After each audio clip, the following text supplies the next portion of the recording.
knowledge. Prana is not mentioned. It's all about extract. But from where it is taken, ayurveda, there it is mentioned. There they talk about it.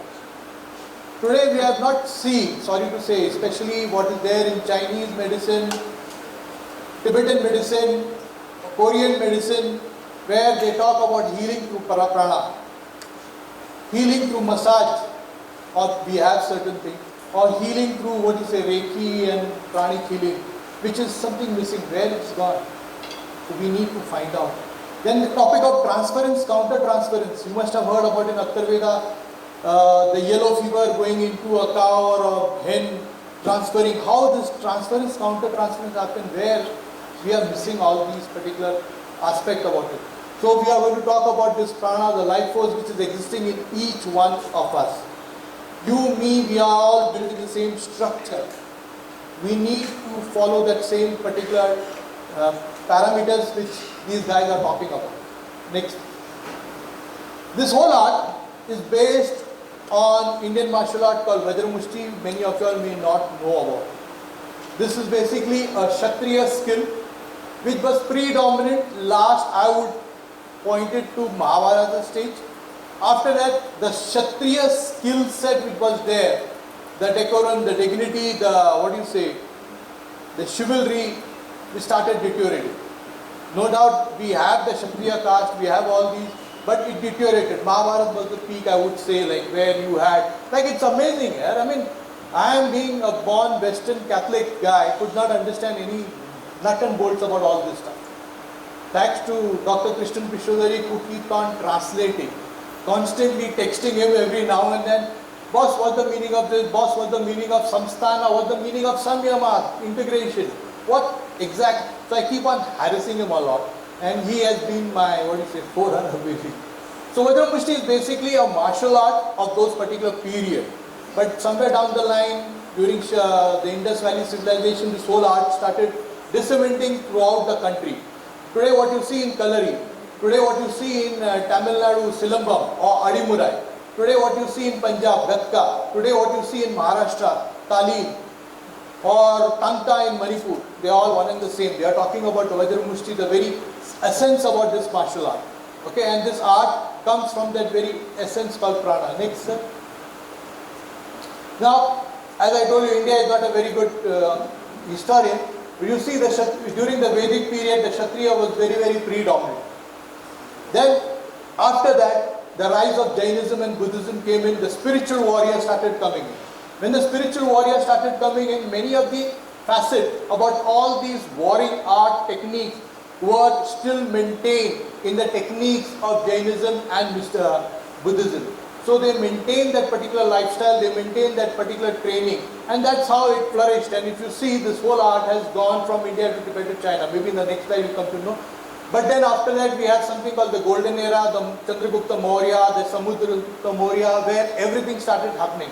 The warring culture slowly started ebbing. Why? Because it was a golden period. Arts, crafts, Kalidas, everything started blooming here. And we slowly started losing our edge. Then there is a particular time where our own Bodhidharma, very few of us know about it. From Kanchipuram, he traveled all the way to China and he established something called the Shaolin Temple. Sadly, today nothing is there in Kanchipuram. I am being a research scholar, went around to search for Bodhidharma's birthplace. It's not there. Yeah, we are very good at fighting about Vaishnavites and Shaivas, then fighting about Buddhism and Vedic. Anyway, not got there. So the whole aspect of Bodhidharma, where the birthplace from where he started off, went away. But then the Chinese monk, the Japanese monk, they came in, they contributed certain money outside Kanchipuram because it is not allowed, because it's a religious sector. They built up 5 acres of land and we built up made a stapna or whatever you can call it. But then that also started deteriorating. Why? Because some of our Buddhist guys started fighting politicians. So ultimately these guys left us. So it's just lying there as a ruin. Anyway, Bodhidharma contributed a lot to this. I'll be telling you a lot more as you come ahead. Then Bodhidharma took this whole art toward Tibet, China, and where it got propagated, as you know today as Qigong, Nigong, Nidan, Shengong, Yichuan, Tai Chi. Different names have been given for this. Then during Harshavardhan era, the Buddhist period started ruling, and you all know the Buddhist all over, spread over, lot of cultures up there is there. Then afterward comes the medieval period, the Marodas started coming in, Gajni, Alamgir, you name it, all these guys started coming in, and then slowly the current scenario we all scattered. We are totally overexposure of knowledge, as ma'am said, chat GPT, you just type in, you get all the knowledge. Then what happens? Confusion and chaos, so much knowledge, we don't know how to use it. What is the implication? What's the right? As I was shocked today to know, just even a flavonoid taking in can create issues. So, too much of knowledge, but then confusion, because right, appropriate streamlining is not there. And so, because of that, we are in search for right knowledge. But in the process, there are many great masters, books, DVD, DIA, all misguided. Today, in the name of yoga, what's happening? It's totally misguiding. Next slide, please.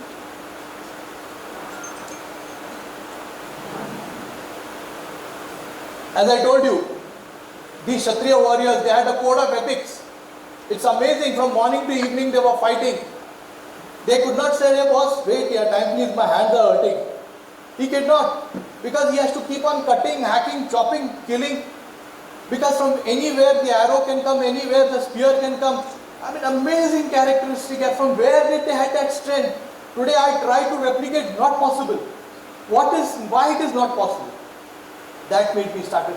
The combative technique, we don't have it. It's literally as good as lost. The endurance, the stamina, the agility, the force, the power. It's amazing, yeah, where these guys have gone. And their way of handling stress. You know, that guy, great guy, Pandava, Kauravas, come on yaar, the old guy, Bhishma Pita. You know at what age he died? On the bed of arrow he was lying, 192. 192. How could he do that? Bodhidharma, when he went to China and when he saw that whole pagodas and temples where they were translating Sanskrit script into that regular Chinese script, he that time saying, oh wow, at the age of 150, mind you, he was 150 when he left Mallapuram to China. And there he propagated, and then we don't know whether he really died or he just disappeared. So where was this whole art? I mean, where that power, where that strength, where it was going out. And these guys also knew how to evolve themselves. You say Agastya Muni, Vishwa. I mean, you can name of them. It's all there in that scriptures.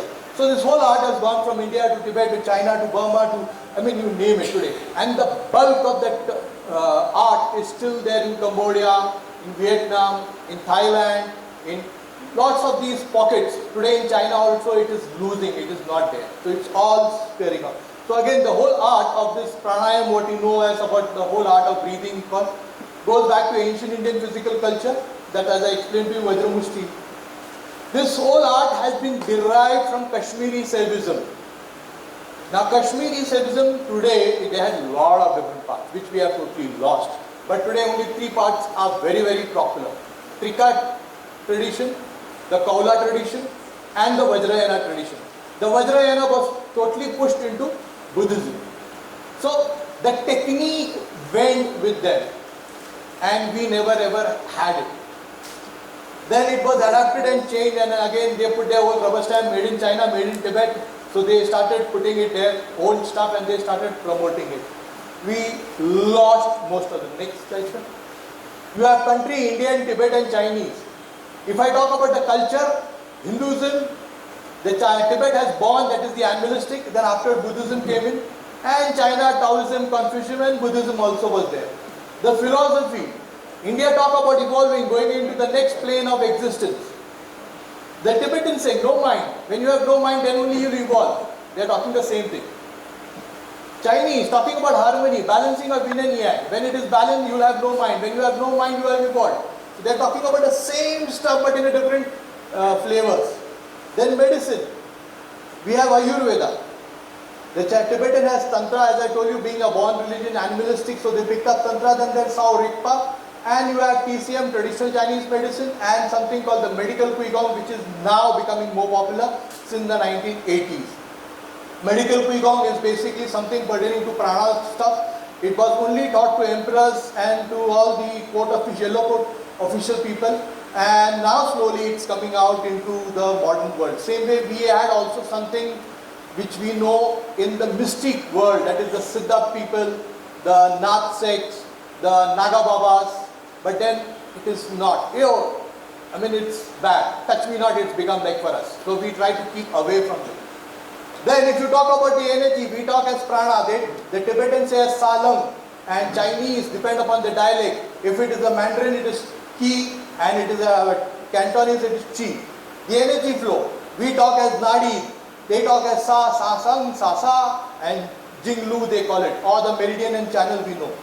The wind, that is we have the 5 wind which we talk about. Actually we have 10, 14 winds. So basically the Vayu we call it. They call it Ralang, Feng Si. Then the vital point, we call it as Marma points. Okay, from where the energy comes in and move out. They call it Sisa, and the Chinese call it as Dimma. Duality, we have Shiv Shakti. They call it Nyapa, Nespa, and Yin and Yang.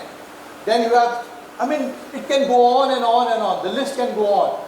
I wouldn't like to say, but if you look at it very closely, these 3 countries has a lot of these stuff. We need to dig a lot from here and remove. See the commonality, where what has exactly happened and why it has been dispersed. Next slide, sir. Now prana. Let's talk about prana. Prana is eternal energy, neither internal, neither external. It's all rubbish people are talking about. It is perpetually there. You don't have to do anything, it's already there. Only you need to have the resources to tap into it and pull it in. It's like a mobile phone.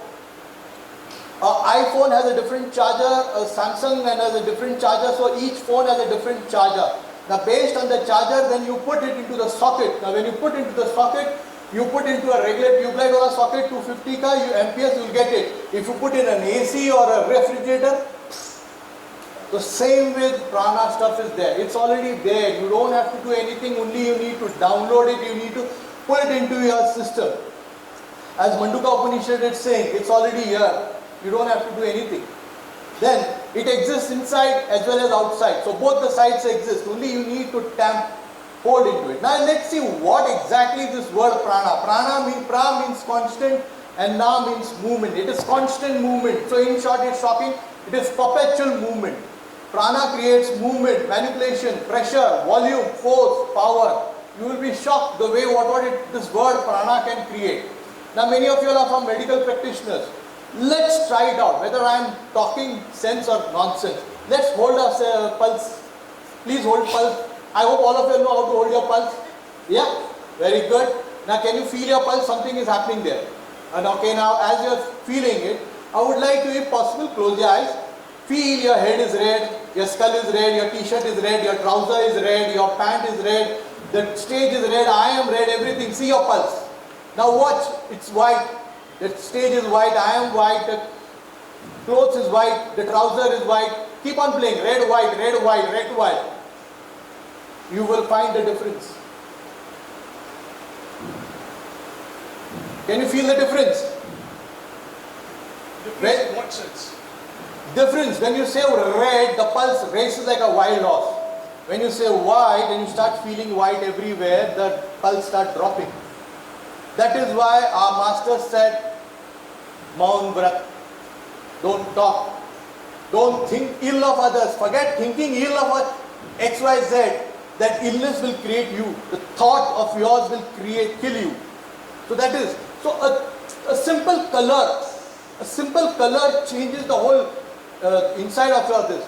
Forget the breath, forget the food, forget we are going far away. Even the thought itself, the mind itself, it talks that. Because prana, it's move, everything is movement, everything is change. Just red, pulse rate increases, white, pulse rate drops.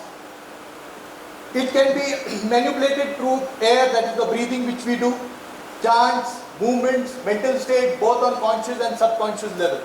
It creates a different change. We'll talk about it, we'll do more about it. Since we are running out of time, I'm just rushing through fast. Because it's prana. Prana is real in physical substance. It's not very something unwanted. It's there. It's really there. As long as the prana is in there, you are full-fledged moving about. The moment the prana goes down, your battery goes down, the air pressure goes down, you become weak, you become sick, you go 6 feet below. The story gets over. What's the difference between a dead body and a living body? Because there is something which is moving about. That prana, that jiva, the atman which is there creating that whole scenario changes. That's what it is basically. It's vayu, it's wind, it's pavan in physicality. Because it's like a lake. As the wind blows, the waves of the lakes keeps on changing. So also it happens inside your body. We will come to it a little bit more. It's spanda, it's pulsation in spiritual aspect. Okay, it keeps on pulsating. This pulsation is started when mom and dad came together. That first pulse, it creates spark. From that pulse, we started developing 49 different pulses, and we'll talk about it later. Then, this art of learning, it's karma phala. Everybody could not learn. Let me be very, very frank. Let me be very, very honest. Bodhidharma was a son of a Pallava king. He was the third son, not the eldest. In our tradition, only the eldest, the pure born. Why? Because the sperm and ova of the parents are pure. That's why the child can do it. But Bodhidharma was the third born. He was not allowed to learn any of these stuff. But he was very, very. Why? Because we have something called the free will. And he pursued and he got in touch with Pragnatra. Pragnatra is a Buddhist nun. Mind you, that time they were so open. There was no like, oh, I'm learning from a nun. No, nothing of that sort. He learned and he did miracles. This prana, when you start working on it, it becomes, from the astral, that is the gross energy, to the ethereal, that it becomes pure energy. When it becomes pure, then it becomes kundalini, then we call it as udgata. Udgata is nothing but the eruption of the granthis. Granthis are basically 3 storehouse, which we'll talk about it as we keep coming in ahead. So as the granthi starts opening up, then only the energy can rise up, otherwise it cannot. These granthis are basically there with us. As we were born, the granthis were predominant, it was very, very solid. Then as your endocrinic system start developing, then the free birth. So the whole endocrinic system developed, and then we started looking out, we started looking here, and we started having ways and means of losing this particular energy or the food. Now if the energy is rising from down, it is called Udgatta. If the energy is rising from up, it is called Nirgatta. Again, it is the Bhakti movement, it is called Shakti movement. Shakti is by working hard, Bhakti is by lying more on the divinity. And this can be tracked down by Kirlian photography. Kirlian photography is the latest technology which they have found out. Next slide, sir.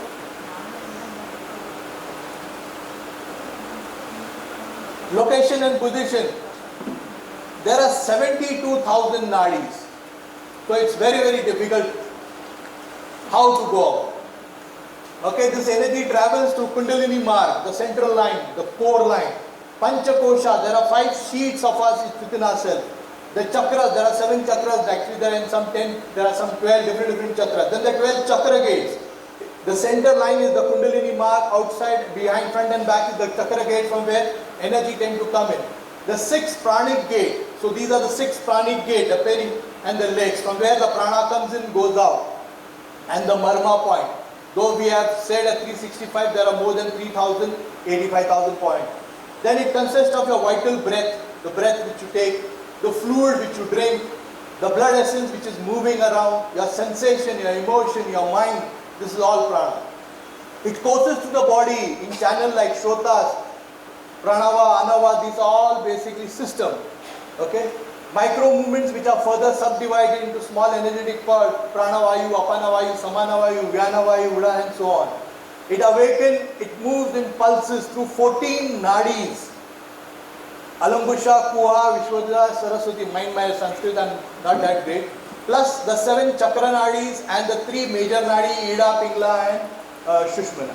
And some gross network of tubula. Now for us, if I have to understand prana in a very simple prana is something like the railway engine. The nadis are like the railway tracks. The marmas, points which are there around your body, is the station where the energy comes in or the energy can go out. And chitta or the mind is your engine driver, so it can control whatever.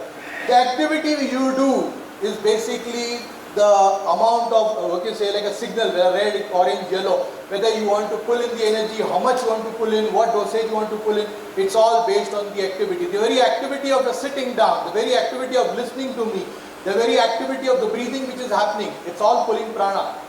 You may not know about it. The more we keep on working on it, the more aligned we get with it, we come to know more about it.